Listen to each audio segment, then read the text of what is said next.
da cidadania ambiental da Agência de Perfeccionamento. Primeiro, agradecer o convite da ASP por estar presente nestas jornadas e moderar este primeiro painel sobre comunidades sustentáveis. Pedi aos oradores poder de síntese, uma vez estamos um pouco atrasados, 5 minutos no máximo. Pronto. A primeira apresentação terá como título Pequenos Horticultores, a horta sintrópica da Escola de Santana de Cândidas. Para colaboradoras, a doutora Gorete Oliveira, sobre a prevenção dos ensino básico, foi destacada na Câmara Municipal de Mértola como cuidadora pedagógica da Valência da Oficina da Criança. Atualmente exerce funções na Escola Básica de Santana de Cândidas, do Agrupamento de Escolas de Mértola. E a doutora Diana Andrade, uma formação académica transdisciplinar, doutorada em Ciências Ambientais e Conservação pela Universidade Federal do Rio de Janeiro, e entre os anos 2016 a 2018 foi responsável pela manutenção de áreas experimentais no Centro de Formação de Agricultura Sintrópica do Rio de Janeiro. E vamos começar com esta apresentação. Obrigado. 15 minutos.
Que é a horta, a Diana depois falará mais a parte técnica. Eu, enquanto professora, vou falar um pouco do contributo desta AEC em termos pedagógicos e enriquecimento dos meus alunos a nível de currículo, principalmente nas áreas de cidadania, estudo meio, português, um pouco todas. E passamos a apresentar-vos um pequeno vídeo sobre esta prática que realizamos ao longo do ano letivo passado e que este ano também estamos a trabalhar nesta área. Diminuída a luz, podemos ver.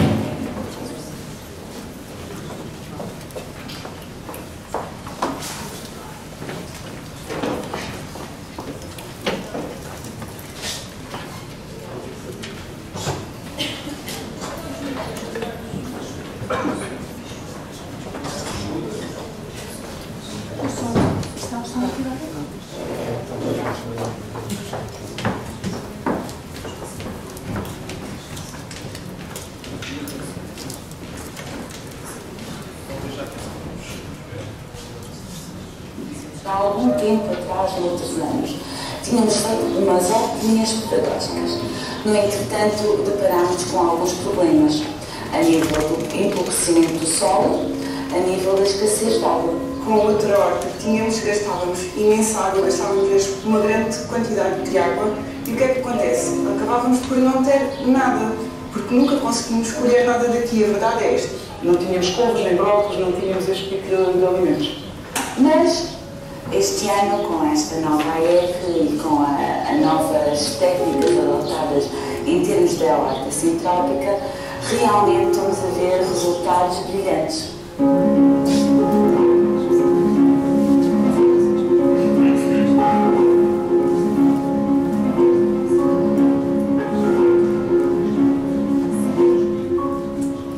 Nós semeamos sempre as plantas e as árvores nos ninhos, e os ninhos são feitos de matéria orgânica.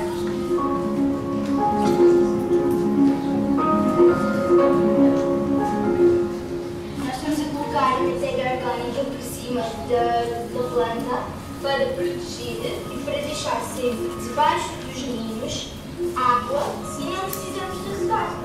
Aqui não tem quase nada, está tudo tapado. Está tudo mesmo tapado, sem mar, sem água. Aqui está tudo tapado, tudo tapado. A água quando chove, quando chove, fica aqui dentro. O sol está protegido. Na horta que tínhamos aqui, os meninos não tinham interesse pela horta porque não viam a horta como um espaço que eles pudessem explorar, nem nada disso. E agora, com tudo isto que temos agora, né, a agricultura sintrópica, os meninos interessam-se, os meninos gostam, os meninos participam. Em termos pedagógicos e em termos curriculares, eu acho que este tipo de iniciativa e de horta para as crianças é muito importante. Até porque eles assim contactam a nível experimental com a questão dos solos, o estudo das sementes, o seu crescimento, o tempo de duração, as variáveis que são interessantes a nível da luz, da umidade. Eu estou plantando escolas porque as antípodas, junto com as árvores, ajudam uns aos outros. Eu estou a plantar cacholas com beleza. Este é o feijão, este é o grão e este aqui é uma tomateira, só que ainda não deu o fruto. Este já deu o fruto e ainda está verde, mas é tomate grande. Este aqui é este aqui. Este é o grão, a tomateira e a erva de surrão. E nós não temos crianças que vão regar no horto. Nós atualmente nesta escola temos pequenos horticultores e eles sentem isto. Produzir alimentos saudáveis, ao mesmo tempo em que se recupera ecossistemas degradados, é uma habilidade que vai ser cada vez mais requisitada. Aqui em Métula, nós trabalhamos em parcerias com as instituições que formam uma comunidade educativa. Assim, a gente consegue assumir a responsabilidade de oferecer para essas crianças tanto as ferramentas quanto os conhecimentos, mas também as oportunidades e a motivação para que elas possam criar um futuro em que a sustentabilidade não seja só uma meta difícil de ser atingida, mas que seja realmente a prática cotidiana delas. E certamente que eles vão gostar cada vez mais dos legumes, porque foram eles próprios que os plantaram. Eu comi da horta alface. Eu comi brócolis e couve. Eu comi nabo. Eu comi rabanete. Eu comi da horta batata. Eu comi tomates. Eu comi brócolis. Eu comi da horta morangos. Eu comi couve. Eu comi rabanete. Eu comi tomate e cebola. Eu comi coentros com hortelã. Eu comi brócolis. Eu comi batatas e coentros da horta. Eu comi da horta, olha que não sei.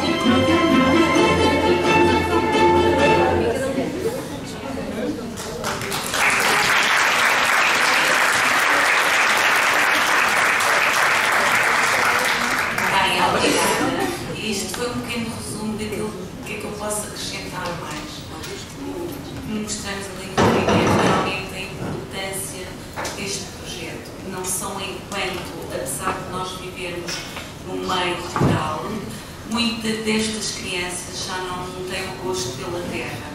E este tipo de AEC, como outros que temos a nível de educação ambiental, são importantes porque valorizam o voltar à terra, o mexer a terra, o tempo dos avós e não só. Muitas das crianças, apesar de residirem nesta localidade, que é uma localidade muito pequena de Métula, e muitos deles não sabem de onde vêm os produtos que comem. E realmente toda esta parte articulada com os técnicos das AECs, levarmos para a sala de aula, trabalharmos em conteúdos de estudo do meio, o facto de eles mexerem, de eles experimentarem, de eles observarem, sem dúvida enriquece-os enquanto crianças e como professora e como pessoa o meu objetivo tem sido sempre enriquecê-los como cidadãos e formá-los como cidadãos conscientes do mundo em que vivemos para tornarmos um planeta cada vez melhor. Obrigada.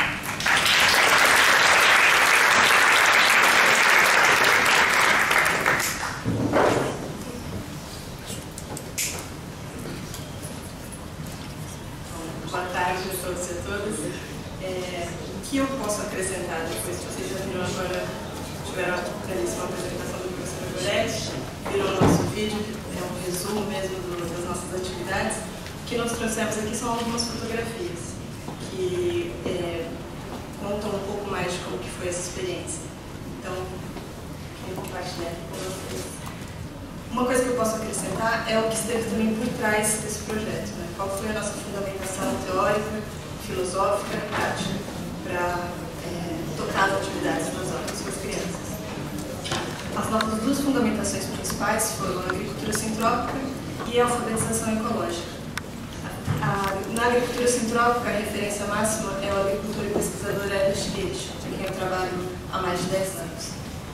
E na alfabetização ecológica, nós temos como referência o Fritjof Capra, mas recentemente, se nós formos pesquisar, existem muitos artigos extremamente úteis para quem trabalha nessa área e mais recentes, que contam experiências, porque eu gosto muito de procurar experiências reais, né? Pessoas que realmente trabalharam e colocaram a mão na massa e compartilham seus resultados, mais do que apenas a parte teórica, mas pessoas que conseguem levar a cabo suas ideias, fazê-las realizadas.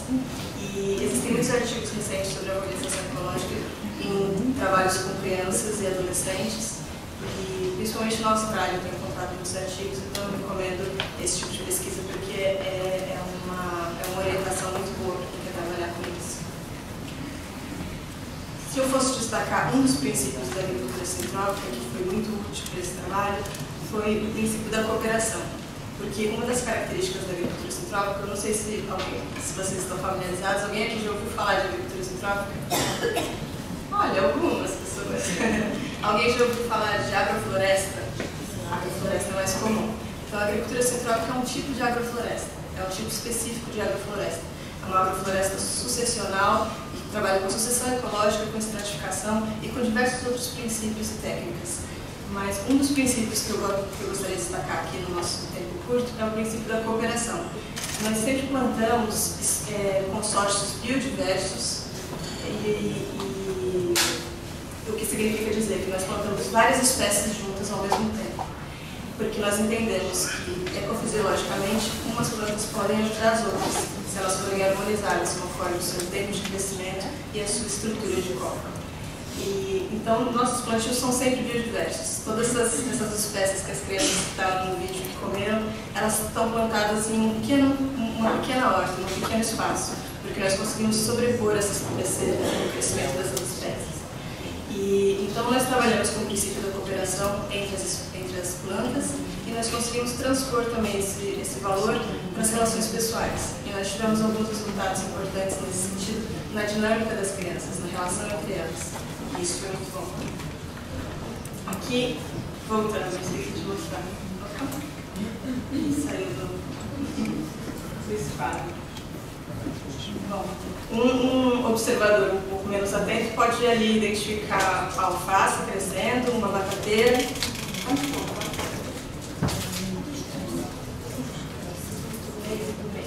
A alface aqui, tem batateira aqui, tem um morangueiro crescendo, tem feijão. E pode achar que isso é tudo que está crescendo ali. Mas a gente convida vocês a darem uma... Pois é, essa é a foto dando um zoom para poder ajudar a observar melhor. Aqui a gente já consegue ver um tomateiro crescendo.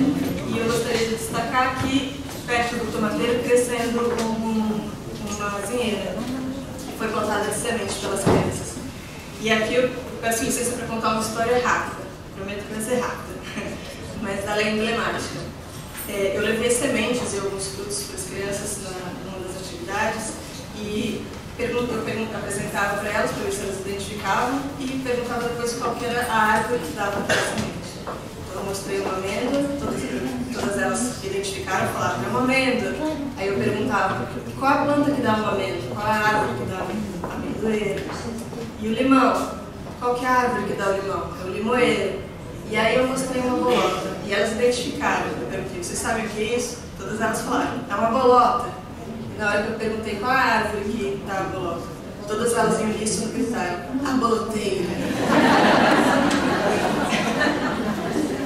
E Claro que eu posso ter induzido um pouco ao erro, né? Porque eu perguntei amêndoa, amendoeira, bolota, boloteira. Mas depois disso eu disse para elas, não é a boloteira, pensem melhor. E insisti para ver se elas chegavam à resposta correta. E infelizmente elas não chegaram à resposta correta. E isso é emblemático se a gente for pensar que essa é uma das espécies mais típicas do nosso ecossistema. Na região de Portugal, de ponta a ponta, essa é a espécie mais clássica que a gente tem em todos os ecossistemas. E no Mértola, especificamente, existe uma azinheira que já ganhou prêmios, uma azinheira lindíssima, centenária, já ganhou prêmios de árvore do ano, existem várias fotografias, vários eventos em torno daquela azinheira, mas mesmo assim as crianças ainda não conseguiam relacionar a bolota com a azinheira. E eu tentei pensar em algumas alternativas e algumas explicações para isso. Eu posso estar errada, mas a hipótese que eu imaginei foi de que se a criança não participa do processo, se ela não é um agente, se ela não é uma protagonista daquela história, ela não cria relação, ela não cria vínculo, não cria afeto. E quando não tem vínculo, quando não tem afeto, não tem geração de conhecimento. Porque a gente vive numa sociedade que tem acesso a todo tipo de informação. A gente vive na era da informação. No alcance da nossa mão, no nosso telemóvel, a gente tem toda a informação do mundo. Mas a informação é diferente de conhecimento. Conhecimento exige conexões e exige relação diferente, senão ele não acontece. Então, o que a gente convidava as crianças e tinha como meta era fazer com que elas participassem da horta de uma forma autêntica, que elas participassem com autonomia e com criatividade e que elas se apropriassem daquele espaço. E, então, para provar o que aconteceu, algumas fotos.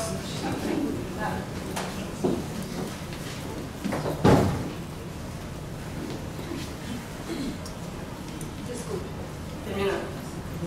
Então vou passar mais rápido as coisas.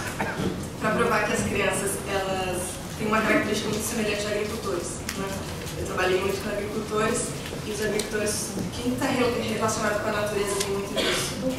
Só acredita vendo, né? Tem um aprendizado muito material, muito concreto. E eu posso dizer que o relacionamento e a intimidade que as crianças criaram com a horta, ela foi crescente ao longo das colheitas. Quanto mais nós colhíamos, mais elas se envolviam. Essa foi a primeira colheita de alfaces, que foi uma alegria gigante, elas poderem levar o que elas cultivaram para casa. Essas são algumas fotos para demonstrar a autonomia que isso também gerou nelas, ao passo que no começo eu tinha que estimulá-las a fazer alguma atividade, eu tinha que chegar com atividades propostas para que elas interagissem com a horta. Ao longo do ano eu fui percebendo que elas já chegavam sabendo fazer alguma coisa. Elas tanto dominaram as técnicas quanto criaram a vontade de cuidar daquela horta. Então esse foi um dos dias que eu peguei as crianças fazendo a poda das adubadeiras sem nem mesmo eu ter indicado para elas que era o momento de fazer aquilo. Elas se sentiram partícipes o suficiente para tomar aquela iniciativa. Elas aprenderam que cuidar é gostoso, cuidar de uma horta é bom. O desafio da degustação, que mostra também um pouco no vídeo, que a gente chamava as crianças para... quem tinha coragem, eu perguntava, quem tinha coragem de olhos fechados tentar diferenciar um brócolis de uma couve, uma alface de uma rúcula.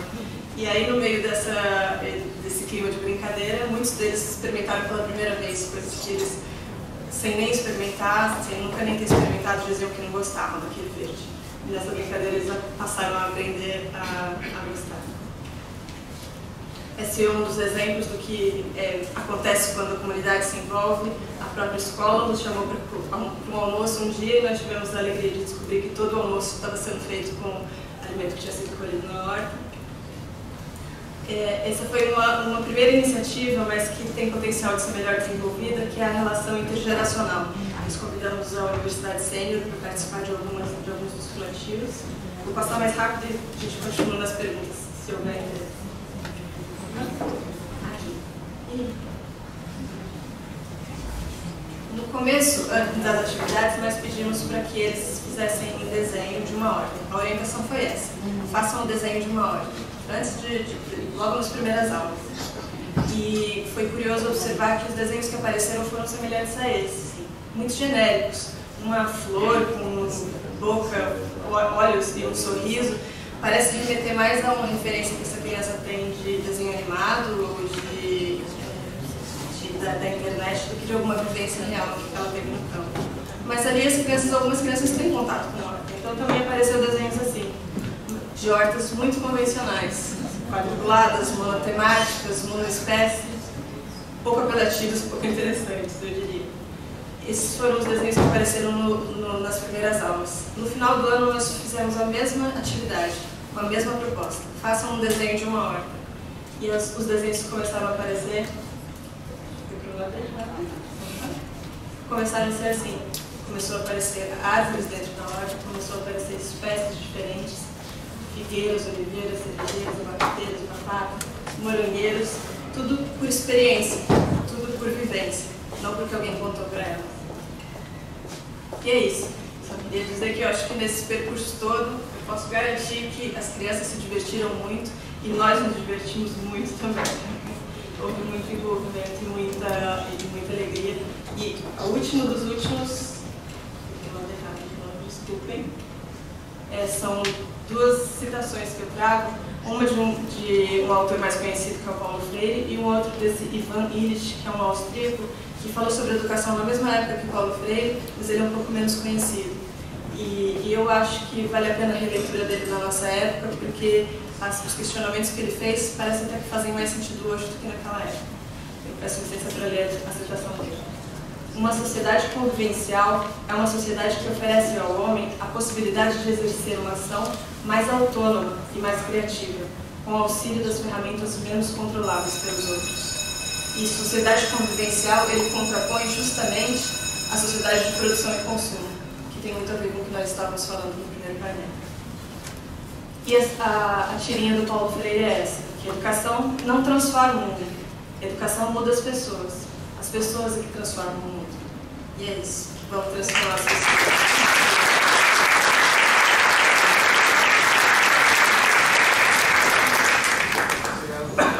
Passamos à segunda comunicação. Lisboa, transição para uma cidade verde. Apresenta o arquiteto Duarte Mata, licenciado em Arquitetura, Paisagismo do Instituto Superior de Economia. Colabora há uma década com o doutor de Ambiente da Câmara Municipal de Lisboa, atualmente adjunto vereador. Articula ainda a participação do município em redes de candidaturas internacionais no Parlamento da Capital Verde da Europa. Boa tarde a todos.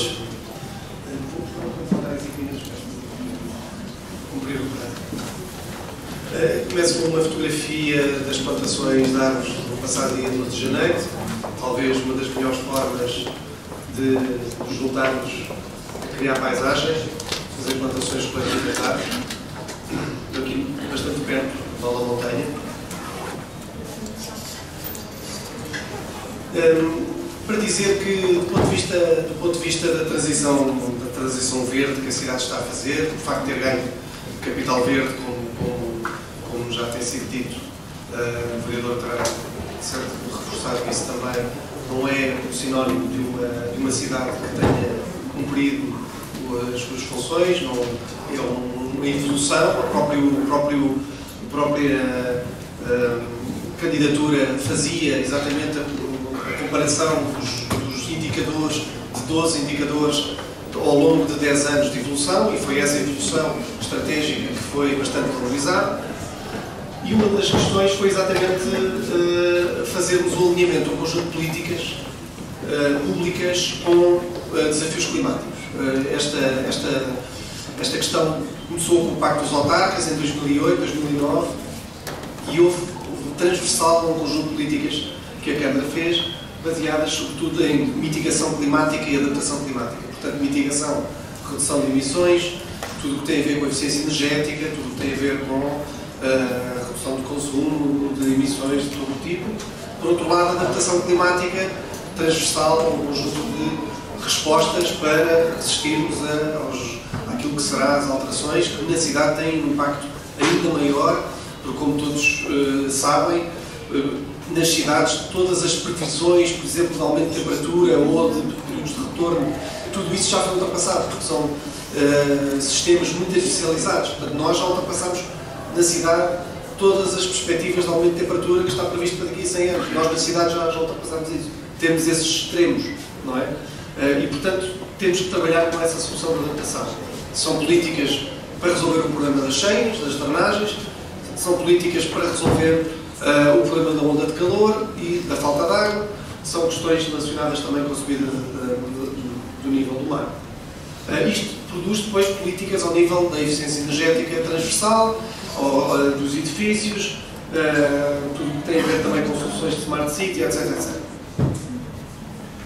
Temos aqui uma ideia daquilo que tem sido o alinhamento de Lisboa com um conjunto de instrumentos internacionais, desde o Pacto dos Autarcas e que depois também com a alteração do conjunto de instrumentos de gestão territorial. A questão do PDM, em 2012, foi fundamental, porque houve uma alteração profunda daquilo que era o PDM anterior, que proporcionava continuava a fazer uma separação zonal que promovia muito o uso do automóvel, continuava a apostar no paradigma de aumento de construção e este PDM fez, no fundo, já uma política adaptativa no sentido em que permitiu a criação de corredores verdes. Por exemplo, isso aumentando a vegetação, prevendo um aumento de vegetação de cerca de 20% em 10 anos, mas sobretudo também porque conseguiu utilizar a estrutura ecológica como base para o planeamento do próprio sistema. Portanto, deixou de ser visto como condicionante e a estrutura ecológica passou a ser vista como uma ferramenta.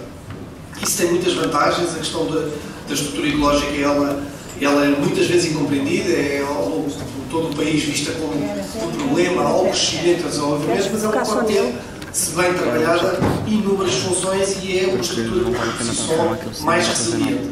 Daqui sai uma estrutura mais adaptativa. O que não tinha o PDM 2012 eram cenários. Portanto, a questão da cenarização, da adaptação, começa a aparecer só com o Clima Adapt perto de 2015. Portanto, fazíamos uma adaptação com o cenário atual e não com o cenário futuro.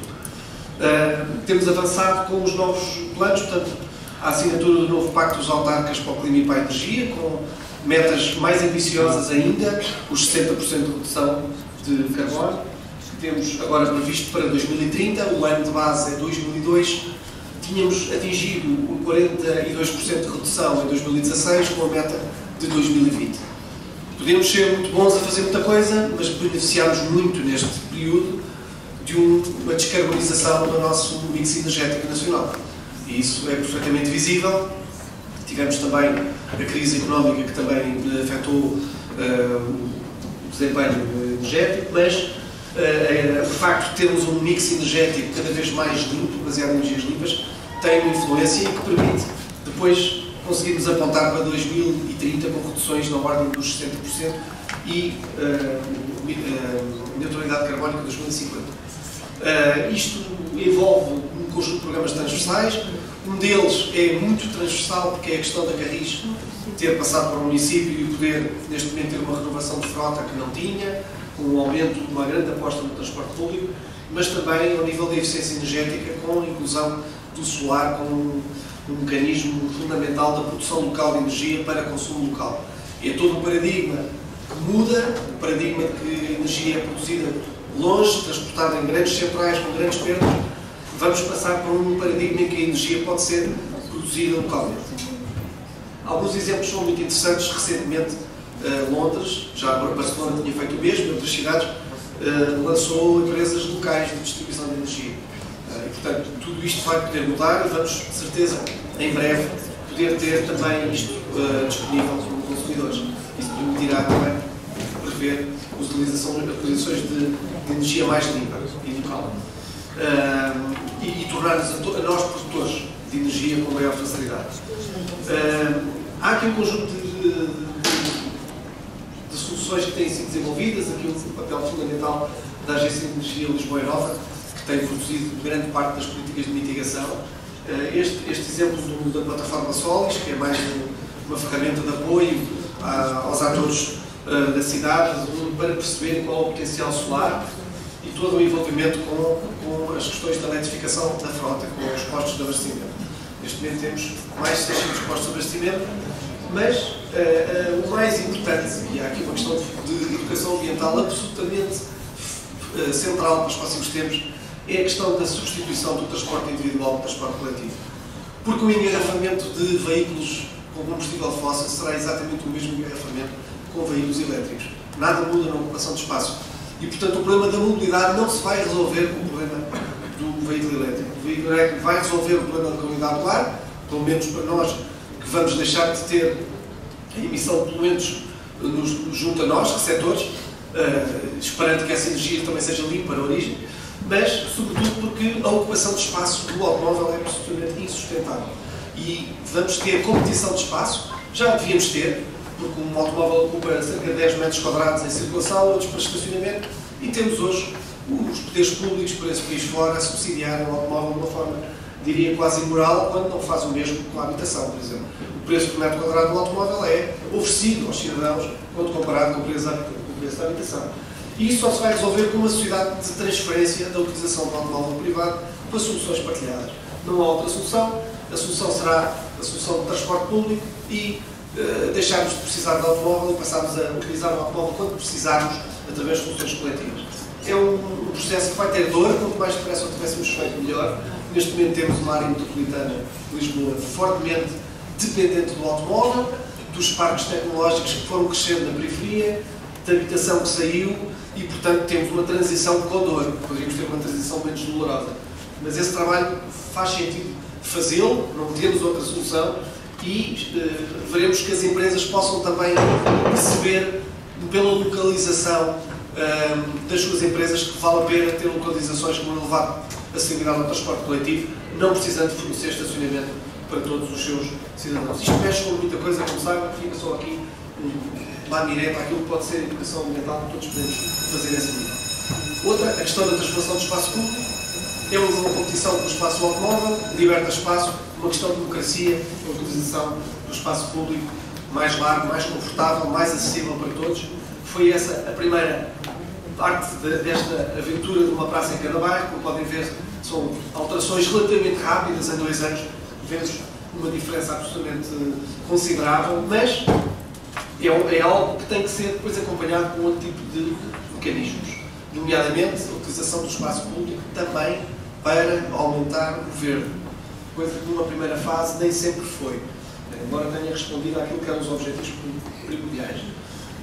Outra aventura que a cidade de Lisboa fez na última década foi abordar o problema da cidade perigosa, a cidade das 7 colinas, e conseguir introduzir a bicicleta como meio de deslocação, não de desporto, mas um meio de deslocação para trabalhar. É certo que na primeira fase isto começou com o que nós chamamos a estrutura ciclável verde, portanto uma estrutura ciclável que acompanha os corredores verdes que foram sendo criados, mas estamos neste momento já na segunda fase. É uma segunda fase em que há transformações visíveis aos olhos de todos, nas avenidas, nas ruas, em que espaço automóvel deve ser revertido para espaço ciclável e começamos a criar com soluções de partilha de bicicletas, utilizações muito consideráveis, faltam 5, na utilização da bicicleta, em que começou com níveis residuais de 0,2%, neste momento a atingir só a gira já ultrapassaram mais de 2 milhões de viagens. Mas ao nível de outras áreas em que a nossa importância como cidadãos urbanos tem grande influência e para o qual a educação ambiental tem enorme influência, que é aquilo que nós consumimos e aquilo que nós produzimos como lixo. Há uns tempos falava de um fenómeno que está institucionalizado, take-away, mandar vir comida à casa, a quantidade de lixo, tudo isso, que isso acontece, ao mesmo tempo que nós nos insurgimos com o plástico, com o descartável, etc. A mesma sociedade que faz isso é a mesma sociedade que está em casa a telefonar e a mandar vir comida para casa que vem cheio de plástico. E, portanto, nós estamos num momento de grandes contradições entre aquilo que desejamos e aquilo que temos. Estamos num momento que percebemos que precisamos fazer alterações, mas ao mesmo tempo estamos ainda a ter incentivos para fazer o contrário. A questão do lixo não se resolve com mais reciclagem, isso costuma-se dizer que é muito anos 90, nós neste momento temos que reduzir o consumo, a produção. E essa redução de produção, só quando não o conseguimos fazer, não conseguimos partilhar, não conseguimos reutilizar, avançamos para a reciclagem. A reciclagem em Lisboa tem aumentado, estamos com cerca de 33% de produtos que são entregues no destino final já separados. com taxas de crescimento de 6, 7% para os principais materiais e apenas 1% em aterro. Portanto, são valores já muito próximos da maior parte das grandes cidades da Europa. Mas temos que avançar mais, porque a valorização energética de cerca de 60%, portanto, a incineração para a produção de eletricidade não é sustentável. É aceitável, porque não é aterro, não é sustentável. Fechar o ciclo da água, outra questão também fundamental. Nós queremos mais verde, mas não podemos fazer mais verde à custa de mais água. Não podemos resolver um problema ambiental com outro problema ambiental. E esse tem sido uma das grandes estratégias que nós temos feito, que é a utilização de soluções de base natural que nos permitem aumentar o verde sem trazer com isso consequências ao nível de utilização da água, de pesticidas, etc. Estamos também, ao mesmo tempo, e quando não é possível fazer isso, isso tem a ver com a concessão de espaços verdes serem a utilização de soluções naturais, resilientes. Estamos a apostar na questão da água reciclada. Portanto, pegarem a água que está nas hectares, que pode receber um tratamento adicional e fechar o ciclo da cidade. Nada disto é novo em Israel, nada disto é novo em Chipre, nada disto é novo no sul de Espanha, em Califórnia, etc. Mas é novo numa coisa, é que esses países e essas cidades pegam na água tratada e usam-na na agricultura fora da cidade. E nós estamos a prever fechar o ciclo da cidade com uma nova canalização. Temos já em funcionamento, é uma imagem que existe ali na Ribeira das Naus, já podemos lavar com água tratada. Estamos a trabalhar com a Agência Portuguesa do Ambiente para os primeiros processos de rega terem as licenças e podemos, até 2025, ter uma abrangência de cerca de 30% de cobertura. E isto é uma questão fundamental. Infraestrutura verde.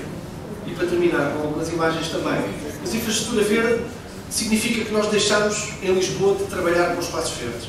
Passamos a trabalhar com infraestrutura verde. Tal como a rede do gás ou a rede de eletricidade, a infraestrutura verde conjuntamente são espaços que prestam serviços ao cidadão. E os serviços que todos nós sabíamos que os espaços verdes prestavam era podermos ir brincar com um jardim, ler um livro, relaxar, mas agora sabemos que prestam muito mais serviços do que isso. Porque o aumento da estrutura verde reduz a temperatura, podemos resolver problemas de drenagem, podemos resolver problemas, podemos criar hortas urbanas, produzir os nossos próprios alimentos, podemos deslocar através da estrutura verde, podemos resolver problemas de poluição do ar, remoção de poluentes, etc. As cheias. E, portanto, esta é uma infraestrutura que serve, que pode fazer poupar dinheiro.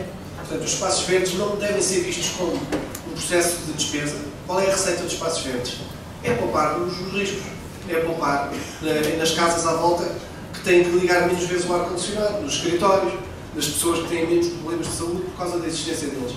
E isso tem que ser quantificado, porque se for contabilisticamente, só dá prejuízo. Quanto mais espaços verdes, mais prejuízo uma Câmara tem. Fizemos este aumento à custa disso, à custa de ter encontrado soluções naturais que são muito mais baratas também de implementar. As hortas urbanas são muito mais baratas de implementar do que enchermos tudo de relevados regados.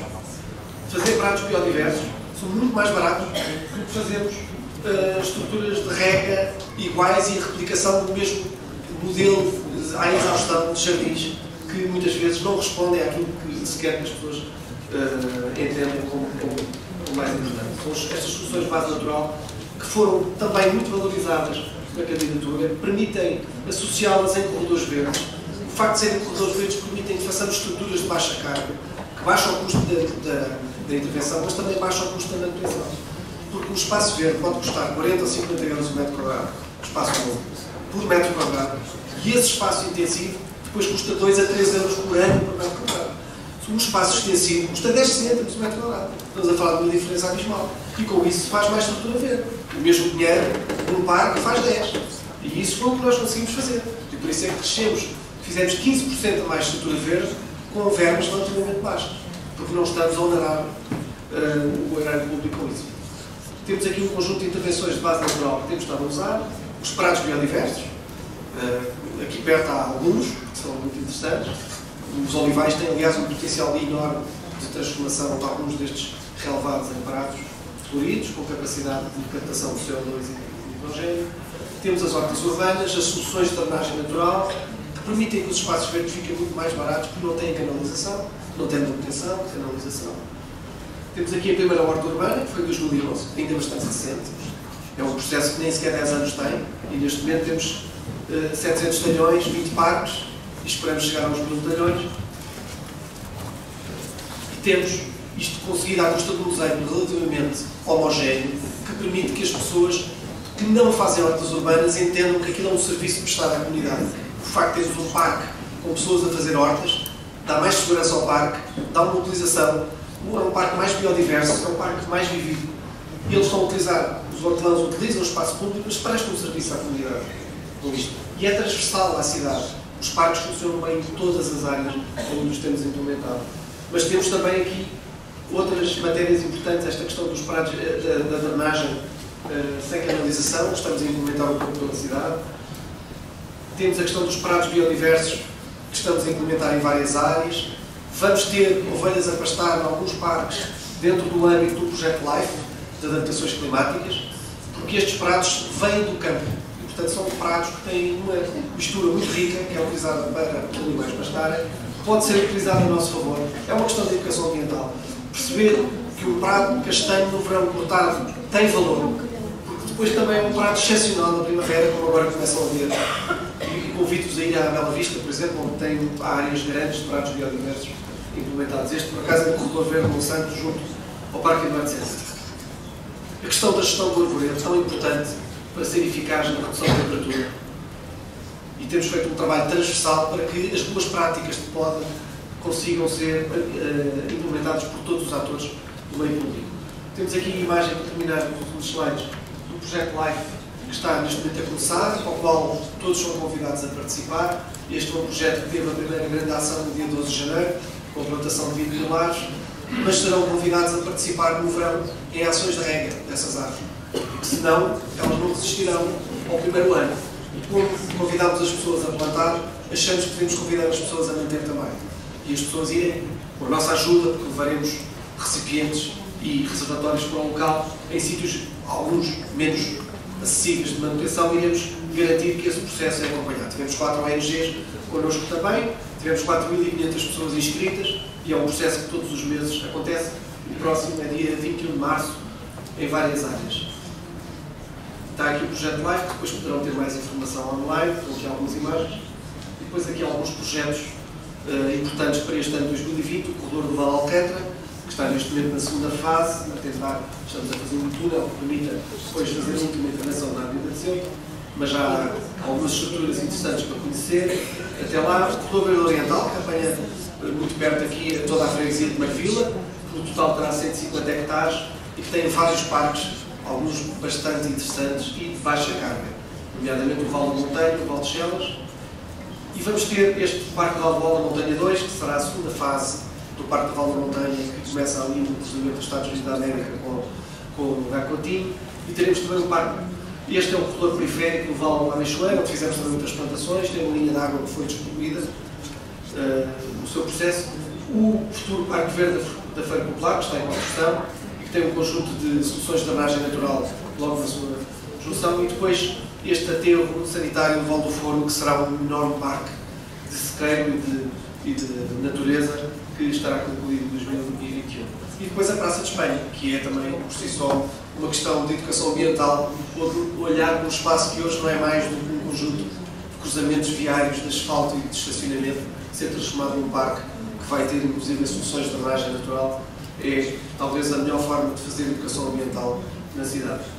Qualquer questão, estamos ao dispor e muito obrigado pela oportunidade.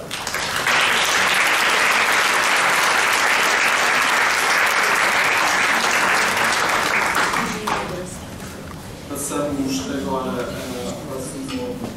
à próxima comunicação. Escolas na Natureza.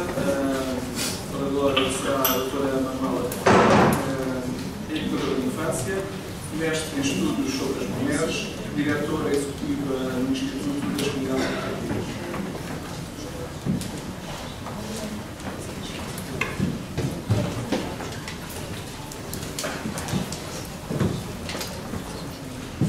Boa tarde a todos e a todas. Grata por este convite e por ter a possibilidade de deixar algumas pistas para refletirmos. Grata, neste sentido, à Associação ASPIA. Eu venho de uma casa que tem um nome assim um bocadinho pomposo, Instituto, mas é uma ONG e é uma associação que tem mais de 25 anos e, para resumir muito, tornar muito rapidamente, é uma casa de participação.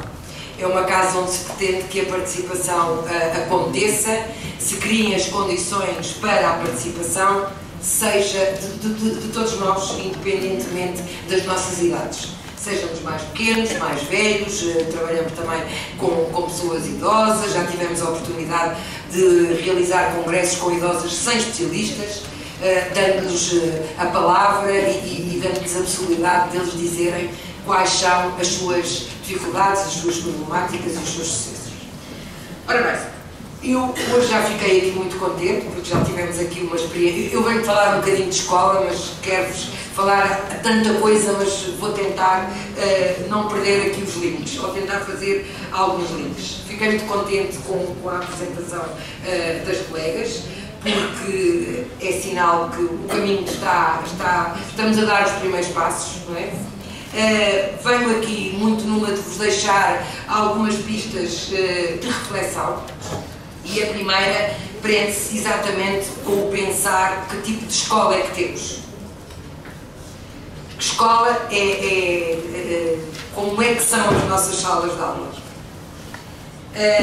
Pensar se queremos continuar com as salas de aula da forma como elas estão. Eu já tenho uns quantos anos e portanto, eu entro nas escolas e as salas, maioritariamente, estão na mesma exposição e, portanto, entramos em espaços públicos, escolas públicas até recentes e novas, e também as coisas de uma forma geral. Quero assentar uma forma geral porque penso que por aqui e por lá vão surgindo pessoas inspiradoras de outros e que levam a que os outros, neste caso os docentes, mas não são só os docentes, porque temos também técnicos das câmaras municipais, de outras associações a trabalharem no terreno e por aqui e por lá há coisas fantásticas que vão acontecer. Mas não pode ser por aqui e por lá. A outra pergunta que eu tenho é um pouco o que é que está ao nosso alcance fazer. Penso que no decorrer desta tarde já vimos e já várias pessoas aqui o disseram e eu vou dizê-lo de outra maneira e vou-vos dizer que há uma canção com este nome, pena termos esquecido, podia ter trazido, que era para não nos esquecermos, que é Nós Temos o Poder. Nós temos poder. I've got the power, há uma canção assim. E quando eu digo que nós temos poder, somos todos nós. Portanto, as crianças, nós os adultos, os mais velhos. Só que nós habituámos, embora nós vivamos numa democracia, mas eu não sei se temos ainda uma democracia assim tão participativa. Representativa, mais ou menos, porque as taxas de abstenção muitas das vezes continuam altas. Participativa, tanto representativas, mais ou menos também, e participativa um bocadinho mais ou menos também. Temos algumas câmaras que... Não estou a falar de nada do que tenho aqui escrito. Temos algumas câmaras que têm os orçamentos participativos, de facto as populações de alguma forma já se manifestam, mas nesses espaços não temos crianças nem jovens. Mas poucos. Eu sei que sim, há o Parlamento dos Jovens, eu sei que há o Parlamento dos Jovens, há pouco tempo temos a Câmara Municipal de Abrantes, onde temos uma associação, onde temos na Assembleia Municipal temos uma representação jovem, não sei se é o caso que estou a falar. Cascais, pronto. Portanto, vamos ter, por isso eu também vos disse, não quero generalizar, porque de alguma forma temos já alguns projetos e ações, não é projeto, é ações, não é? Que têm continuidade e que são inovadoras.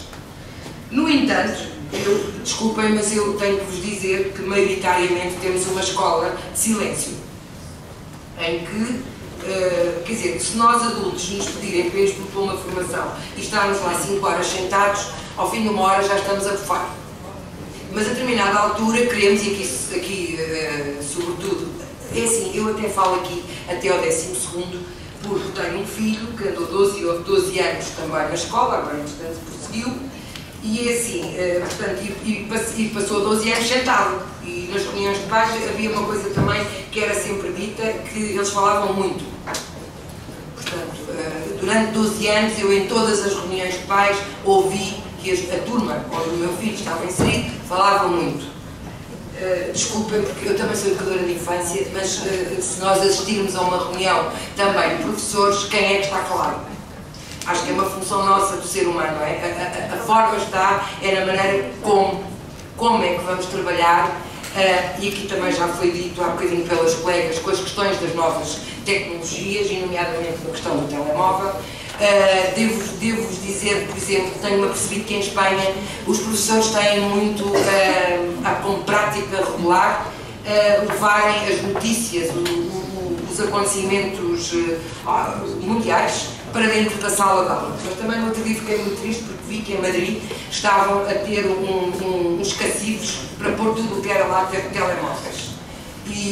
Portanto, mas é assim, o telemóvel é uma realidade, e há pouco alguém aqui dizia a questão do conhecimento, e de facto estamos a um clique de pesquisar, e as crianças podem no fazer, para não falarmos já na sala do futuro, que inclusivamente tem aplicações, podemos aprender matemática, português, etc. e não precisamos de cadernos. Bom, voltando aqui às minhas questões. Até o 12º as nossas crianças, de uma forma geral, vivem sentados, escutando o professor. Alguns até têm tempo para dormir. Isto é assim, desde jogarem cartas, ao nível de estou a falar de 11º ano, jogam cartas dentro da sala de aula, portanto quem quiser ouve o professor, quem não quiser não ouve. Isto são casos, não estou a generalizar. E não me levem a mal, porque também às vezes estou do outro lado. Mas quer dizer, mas a realidade é um pouco esta. Podemos jogar às cartas, podemos dormir e podemos ouvir a matéria se quiserem, quer dizer, qual é a graça disto e qual é a vontade de ir para a escola quando a prática é um pouco esta. Portanto, existem muito poucas interações e, sobretudo, muito pouca implicação da parte das crianças e dos jovens no assumir das matérias que são dadas. Eu lembro-me do meu filho contar que havia uma professora que percebia pouco do assunto e que a determinada altura, portanto, aquilo eram umas aulas que eram muito PowerPoint. E eu, na altura, lembro-me que tivemos uma conversa e que dizia-me um bocado, olha, eu não percebo nada disso, provavelmente resolvia isso em 3 tempos, punha-vos a trabalhar em grupo, que era uma forma de vocês organizarem-se, aprendiam a matéria e devolviam-na aos vossos colegas, e ela, entretanto, a professora, no fundo, era uma facilitadora da aprendizagem e uma sistematizadora no fim de uma aula. Portanto, o que é que está aqui, eu penso muito em causa e que tem a ver exatamente com estas questões ambientais? É a realização de um trabalho pedagógico através de projetos que permitam um trabalho de grupo, de pesquisa e de uma comunicação do aprendizado, não é? Vimos há pouco naquele vídeo o quanto as crianças estavam integradas, não é? E o quanto depois é bom ir para a escola, temos lá uma horta, temos muito que fazer, não é? Portanto, esta questão de implicar as crianças ou os jovens não é uma prática ainda assumida. Temos a flexibilização curricular, sabemos que sim, com muitas controvérsias, mas é possível fazer diferente. Ainda voltando, pronto, só a questão do telemóvel para reforçar que o fruto proibido é sempre o mais desejado, não é? E depois, às vezes, o que eu acho é que nós, até enquanto docentes, ou técnicos, se calhar precisamos parar um bocadinho também para refletir com as nossas crianças para que é que serve o telemóvel. O telemóvel, a minha mãe diz que só serve, que o dela é só para fazer chamadas e chega. Mas a minha mãe tem 80 anos. Agora, eu já me adaptei um bocadinho, embora não gosto nada de máquina. 5 minutos. Ai, meu Deus. Agora é assim, um jovem, uma criança tem que perceber que o telemóvel não é só o WhatsApp e o Facebook, não é? Há outras questões que podem ser pesquisadas. Vou avançar. Temos, como eu já vos disse, escolas diferentes e penso que está na altura de criarmos uma escola nova e de colocar as mãos na massa. E hoje as mãos na massa, as outras colegas referiram isso. E sabem qual é o sentimento mais bonito que eu sinto nesta questão das mãos na massa? Faz-me lembrar um pouco a minha infância, que vivi uma parte em Moçambique e tive a possibilidade de ter feridas nas pernas porque estavam todas infectadas, porque eu brincava na terra com as mãos e com os joelhos, e a minha mãe desencardia os joelhos. E assim, as nossas crianças hoje em dia não brincam na rua. Não é? eu venho de Setúbal, o único bairro em Setúbal que é um bairro mal conotado, mas que está errado, é o bairro da Bela Vista, onde efetivamente há uma comunidade que suporta aquelas crianças que ainda brincam na rua. Não é? De resto, muito poucos, portanto, eu também brinquei na rua. Agora, eu quando digo isto, apela-me ao coração, porque apela-me a um determinado passado, que se calhar que temos que voltar um bocadinho para trás, até pelas questões todas de consumo e de ambiente que já aqui falaram, e que temos vindo a falar, e portanto temos que mudar de comportamentos, não é? Então, se temos que mudar de comportamentos, temos que implicar toda a gente. Isso passa pelas crianças e pelos jovens. Construir novas propostas, em alguns casos, a questão das assembleias de crianças, a possibilidade, e temos projetos desses. Tenho aqui uma colega comigo que vem de Palmela, não tenho medo de dizer isto, acho que ela não vai ficar zangada comigo, que vem de um projeto que é o Eu Participo, vão ao site da Câmara Municipal de Palmela, que está lá. É um trabalho de projeto construído com as crianças de primeiro ciclo e que é um trabalho de valor, porque quando nós só participamos quando aprendemos a participar. Se continuarmos efetivamente com este tipo de registro de escola de silêncio, quem é que aos 18 anos quer saber qual é o partido que vai para o poder ou o que é que eu, inclusivamente enquanto jovem, posso fazer para melhorar? Porque não é só as assembleias no sentido de pedir isto ou pedir aquilo, é também eu, enquanto pessoa, tenho 10 anos, ou tenho 20, ou 30, ou 50, posso contribuir para que este mundo seja melhor. E, sobretudo, então, nesta questão, eu vou-te pedir para avançar. Tenho aqui, desculpem. E, sobretudo, nestas questões ambientais, tenho 2 minutos, muito rapidamente. Estes projetos só se constroem, ou qualquer projeto é do tamanho do meu coração e é nisso que acredito, só se constroem em parceria. Ninguém faz nada sozinho. Portanto, o professor também não faz nada sozinho, precisa das crianças para trabalhar, etc. As crianças também precisam umas das outras para construir e todos nós aqui, enquanto associações, docentes, etc. Entidades públicas e por aí fora. Vou-vos apresentar muito rapidamente. Este projeto é um projeto FAS que se chama Ferramentas Ambientais de A a Z, implementado numa escola da zona de Palmela, dos Olhos d'Água. Foi financiado pela ANI, mas também esteve porque a professora se organizou, a docente ou as docentes se organizaram para isso, que foi a pedir um apoio à Câmara Municipal de Palmela, que entretanto proporcionou a compra de algumas coisas que vocês entretanto vão vendo e que financiou no fundo o projeto. E eu vou ultrapassar um bocadinho, mas vou tentar ser rápido. Iniciámos este projeto com uma formação em educação para o desenvolvimento sustentável. Aqui quero destacar, eu vou tentar destacar as coisas que eu acho prioritárias. Importantes são todas, mas algumas são prioritárias. Nesta formação destaco a importância de nós trabalharmos o nosso outro. E que é algo que também não fazemos na maioria das vezes com as nossas crianças. Termos o cuidado de ter um ambiente de sala de aula relaxado, motivador, de bem-estar, uma música suave, de bem-estar. Nós temos de trabalhar o nosso bem-estar. E o das crianças também. Não é? Se queremos uma escola de qualidade, se queremos uma vida de qualidade e neste momento também se queremos uma educação ambiental de qualidade. Portanto, esta formação foi sempre muito centrada, para além das coisas da tomada de consciência, da reflexão crítica, do que era possível fazer, mas sempre muito centrada na pessoa também do docente.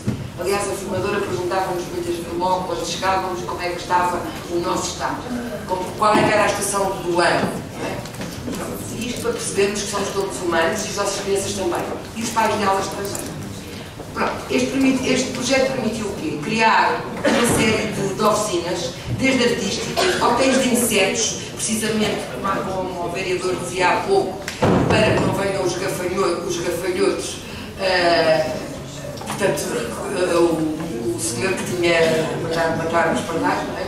E que entretanto tivemos uma praga, houve uma praga de gafanhotos. Aqui, por exemplo, trabalhou-se para a sensibilização da importância dos insetos na biodiversidade e outras serigrafias que foram fazer uma limpeza de praia também, selagem em vez de ser com materiais de tecido ou assim, com as próprias plantas, trabalhou-se para as hortas e para as sementeiras, tudo com as crianças, E depois aqui a destacar.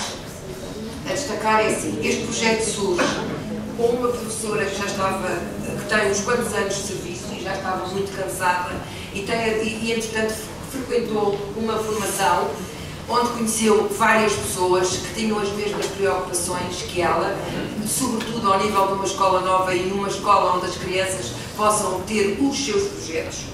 E ela levou alguns voluntários para dentro daquela escola e daquele espaço. E a partir daí o que começou a acontecer foi que às sextas-feiras, o que acontece nesta escola é que todas as sextas-feiras os pais e ou voluntários estão dentro da sala de aula e ajudam e apoiam as crianças na construção dos seus projetos de pesquisa que depois apresentam ao grupo. Outra prioridade aqui a destacar são estas assembleias, estes encontros de pais, e aqui quero-vos parar só para explicar um bocadinho. Na foto em baixo estávamos a fazer um mapeamento dos pais que nos poderiam ajudar, ou que tinham hortas, ou que tinham plantas, que tipo de trabalho, que estavam mais perto ou mais longe da escola. Isto é uma escola rural. E, portanto, o que é que se decidiu, sobretudo numa primeira, segunda assembleia, numa segunda, foi que tipo de apoio é que cada pai poderia dar a este trabalho que tinha a ver com as questões ambientais e de comunidades sustentáveis. Uma exposição no mercado do Pinhal Novo com tudo o que foi material que, entretanto, as crianças foram fazendo e as famílias, casas de pássaros, hotéis de insetos, tudo, foi tudo colocado em exposição para que todos tivéssemos noção do que é que se estava a passar e do que é possível fazer. As comunidades de aprendizagem e sustentabilidade, aqui é um trabalho que, para além dos pais, embora os pais estivessem presentes, mas é pegar na própria comunidade e fazermos pequenos grupos de trabalho para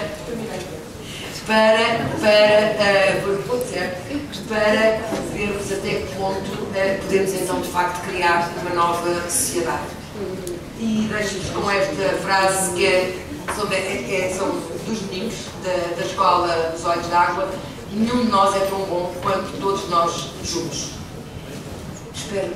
Obrigada. Grata.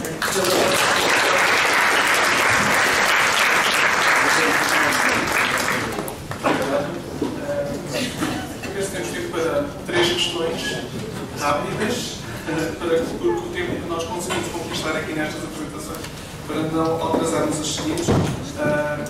3 perguntas, sempre rápidas e diretas, por favor, e depois passamos à resposta.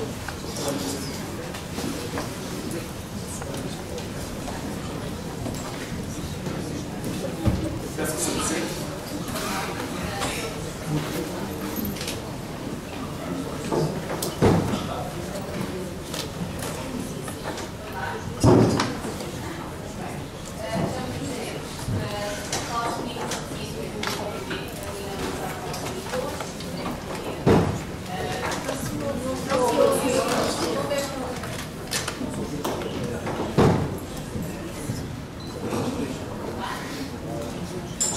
Lá se foram os minutos, então. Boa tarde, chamo-me Rita Neves, faço Comunicação de Ciência no ITQB da Nova de Lisboa, Instituto de Tecnologia Química e Biológica. A minha pergunta é agora é para a Diana, conforme achei melhor. O projeto é super interessante e no ITQB nós também temos muita investigação relacionada com a agricultura e trabalhamos com muitos agricultores. E a pergunta que eu queria fazer era se, talvez o façam, mas não tenham tido tempo também para explicar, mas se existe ou se estão a pensar também envolver agricultores com as crianças da comunidade e se já o fizeram, que resultados podem ter tido ou não. E além disso, porque eu acho que efetivamente é muito importante depois ver o efeito pós e fora da escola, se tem algum tipo de feedback, se as crianças levaram as técnicas que aprenderam junto dos familiares, avós, pais, e se podiam partilhar também um bocadinho dessa questão, porque efetivamente acho que é um ponto muito importante deste tipo de projeto. Obrigada. Obrigado. Próxima questão.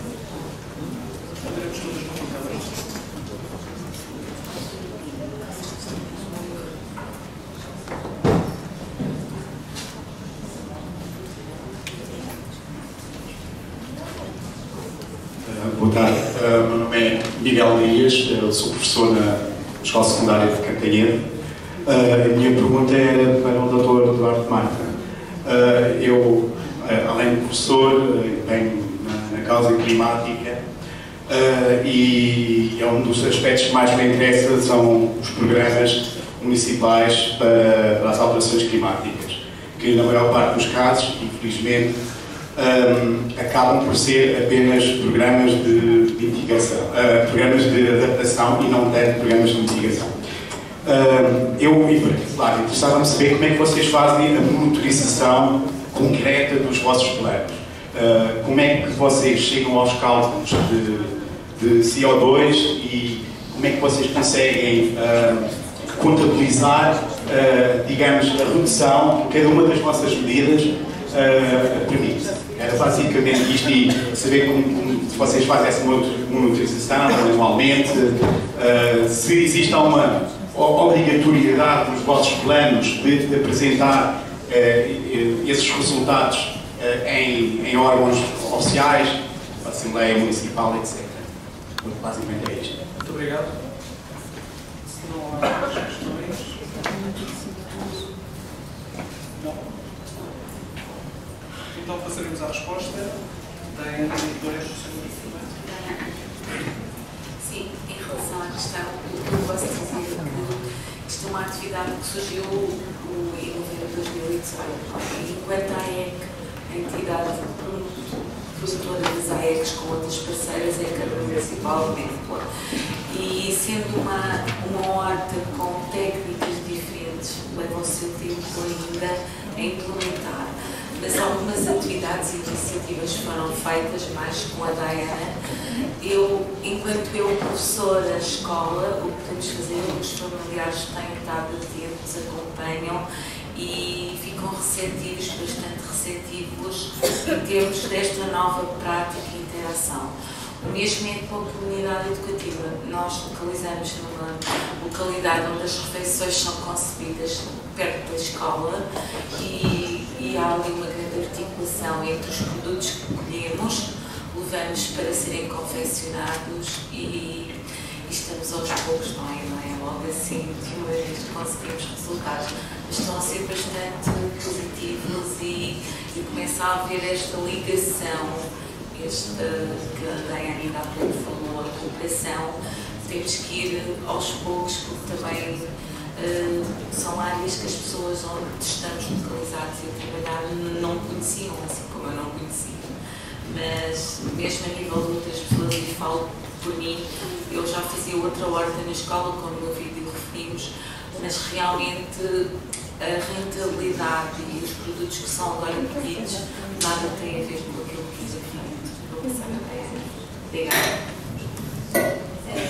Em Mértola, nós temos um agricultor especificamente, que é parceiro nosso, que ele é um agricultor, ele é produtor de hortícolas profissional e ele tem adotado as técnicas da agricultura cetrópica.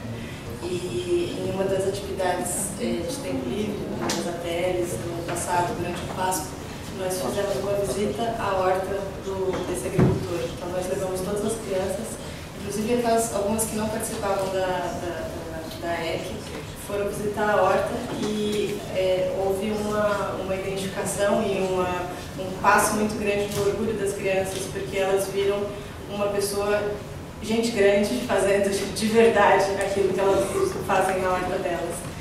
E com relação à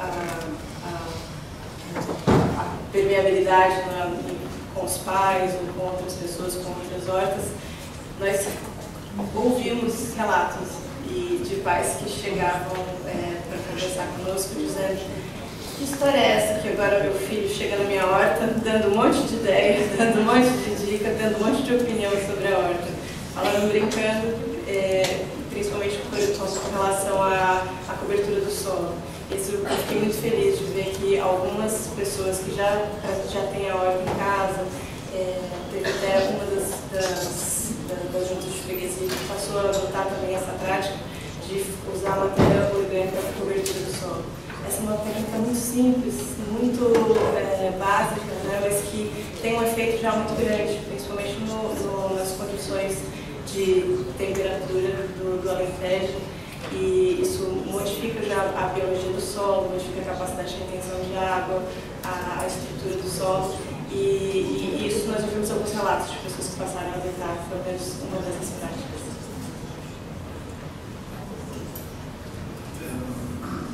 em si, de uma forma geral, porque o processo é bastante complexo, mas também é possível de ser consultado pelo online. Nós alinhamos com o plano de ação de energia sustentável do clima da Comissão Europeia e com isso assinámos o Pacto dos Autarcas, o novo Pacto dos Autarcas para a Energia e Clima, que junta orientações e guidelines sobre a mitigação e agora sobre a adaptação. Eram dois planos diferentes, agora estão dentro do mesmo. Esses planos têm regras para o cálculo das emissões. Onde é que se vai buscar a energia primária, como é que é feito o desdobramento, como é que é feito as equivalências de carbono em relação à energia. Portanto, isso é feito por setor e é esse trabalho que se faz. Esses planos foram colocados à consulta pública, foram aprovados em Câmara e Assembleia Municipal, estão disponíveis e têm monitorização. Portanto, vamos fazer monitorização.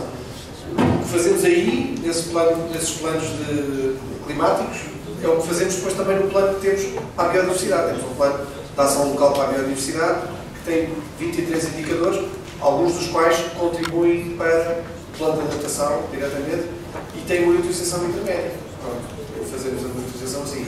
Cada um dos aspectos é muito técnico. Alguns são feitos até, inclusive, por especialistas consoante a área que estamos a trabalhar. E depois, agora isto vai evoluir também para a questão dos materiais. Portanto, a matriz de materiais é uma matriz cada vez mais exigente. O que é que entra na cidade, o que é que sai, tudo isso conta para o cálculo da pegada. Não é? Mas vale a pena consultar toda a informação, quer no site da Câmara, quer nos relatórios, quer mesmo na fonte. Os guidelines estão disponíveis na Comissão Europeia também online. Muito obrigado. Tendo ao tempo, nós vamos terminar o painel aqui, depois ao longo das jornadas